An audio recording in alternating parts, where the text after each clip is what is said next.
He doesn't want to take the responsibility of giving a child such a scary mask. Yeah, that's his excuse, and he's sticking to it. Yeah, I found that to be kind of lame, especially for such a procurer of haunted masks, ones that you'd probably not want to get out, and you're just going to tell her, like, oh, they're too scary, kid.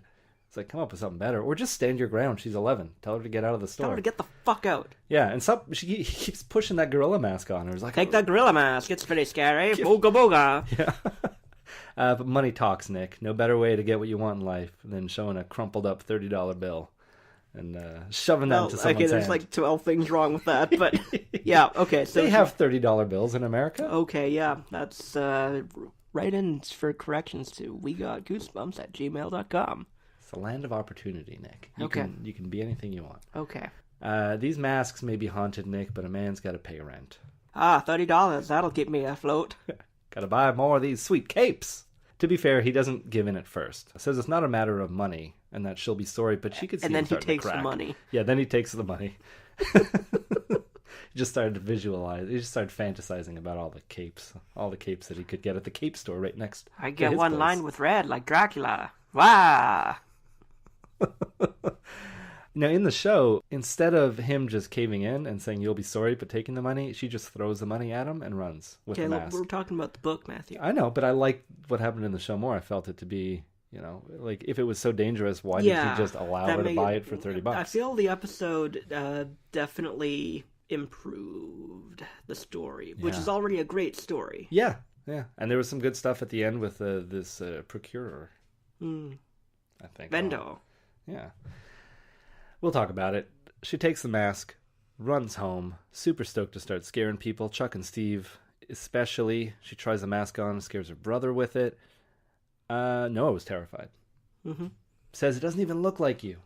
Well, no shit, it's a fucking mask. He doesn't know what a mask is. What the fuck? Get your shit together, Noah. Yeah, come on, Noah. The mask is hot, sour smelling, very tight fit. I'm not touching that one. Oh, I hope not. Even seems to change her voice, emitting a gruff, scratchy voice. Hey, how are you doing? How are you?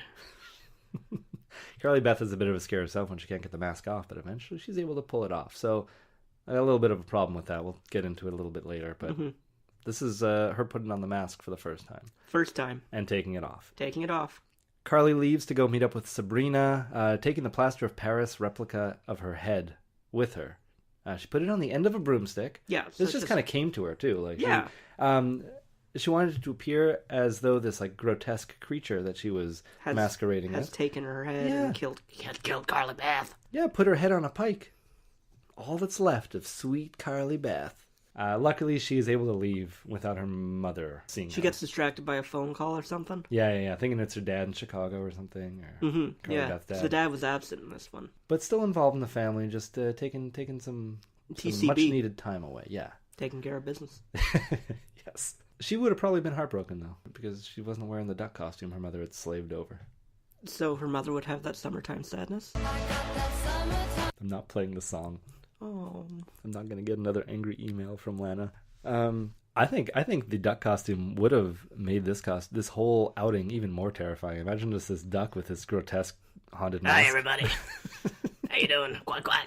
Doesn't even make any sense. He's just Beetlejuice like Howard now? the Duck. Okay, yeah. Oh, man. In front of Sabrina's house now, she thinks she sees Chuck and Steve and jumps out of the bushes to scare them. Turns out they're just How you doing? They're two younger boys. She just has this weird shtick about her. That's how that's her scare. Yeah. I think she just growls at them. It's two younger boys, and you know what? She's not even sorry. It's Halloween. Carly Beth doesn't have any regrets. Not the new, cool Carly Beth. Yeah. The boy's mother. Oh, she rips into her. Yeah, runs up, lays into her about scaring her boys, and Carly Beth... It's Halloween. What the fuck did you expect, woman? Yeah, and Carly Beth does need to take this. Oh, no. No, she thought about apologizing, too, because normally Carly Beth would apologize, but then she realized she just doesn't feel like it. She's wearing a mask. This broad don't know me. Yep. Go away! Your mother sucks cocks in hell! Yes. She doesn't get that... vulgar about it. Do you know what she did? Your cunting daughter.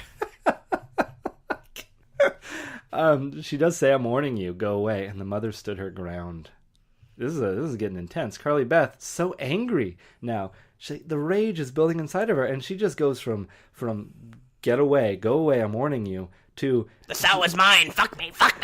No, just deciding that, well, I'm so angry, I'm going to tear this woman apart.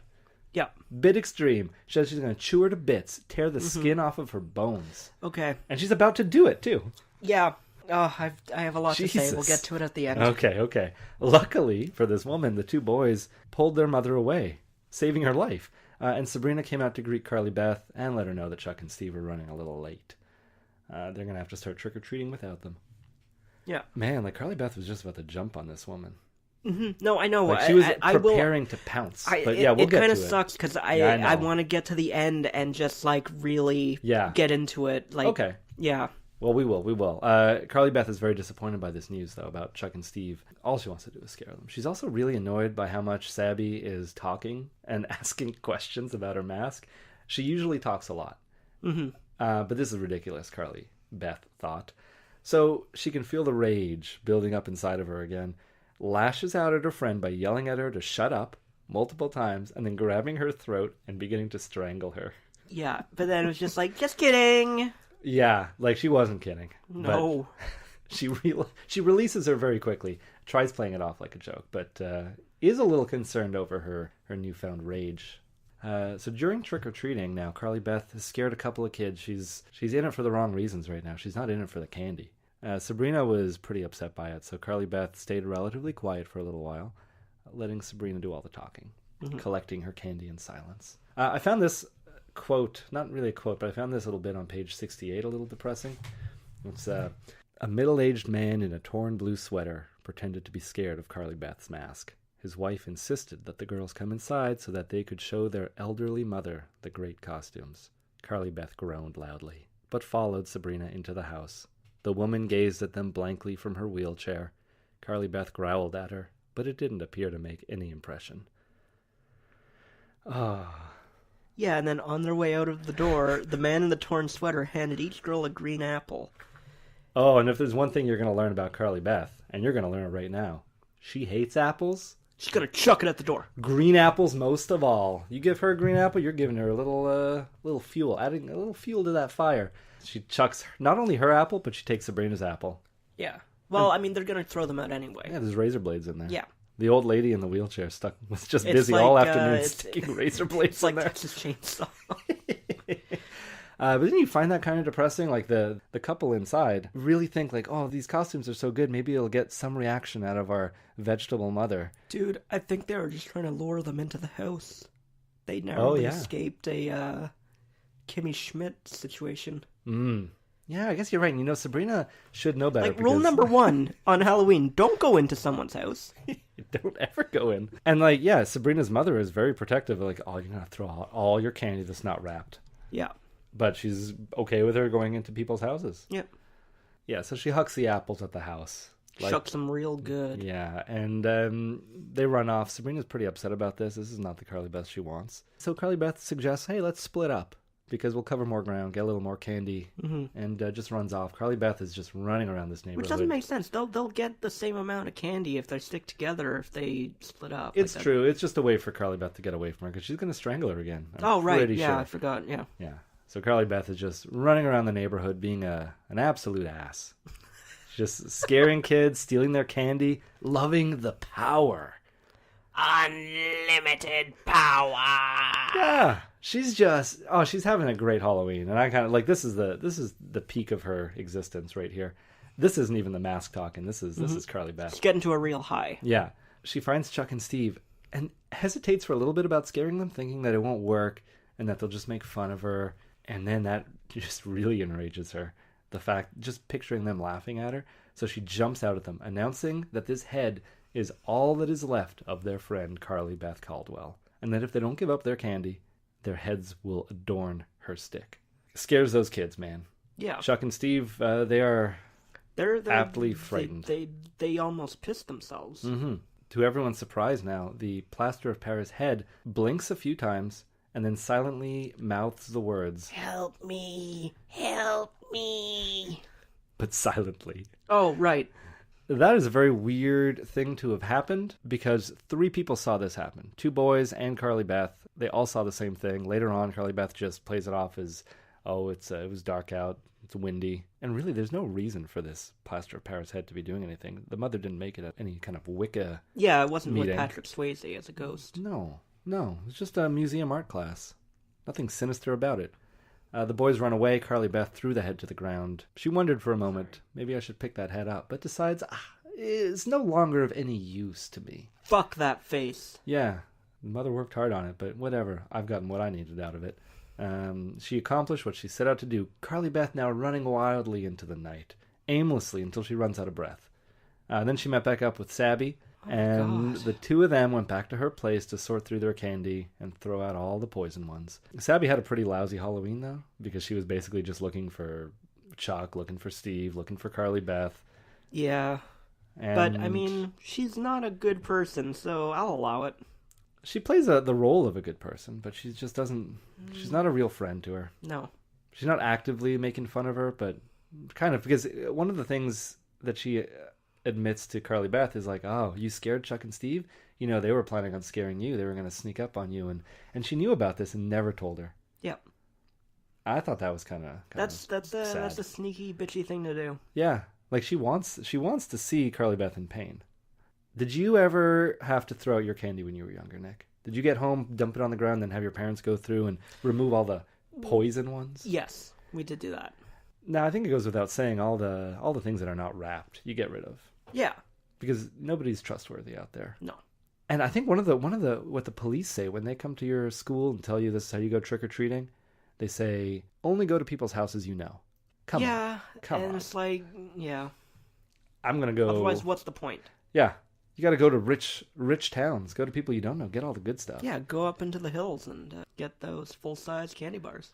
We used to have to do that too. Go through all the candy. My dad would always sift through it and remove like a good quarter, even a third of the candy. Sometimes I would even look and be like, oh, I really want this one. This one can't be poison, right? I don't think they were able to inject this with any blades or needles or poison. And he was like, no, this one, no good. Got to throw this one out too. And they would put it into a separate bowl. And then I would always question, like, why don't you just throw it out right away?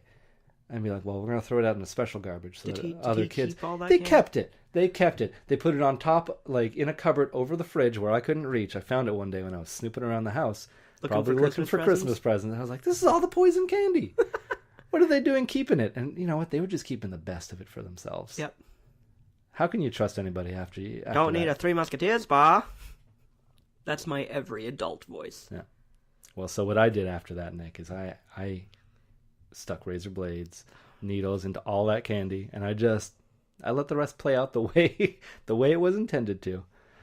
Serves them right, stealing a kid's candy. Taught them a lesson, Nick.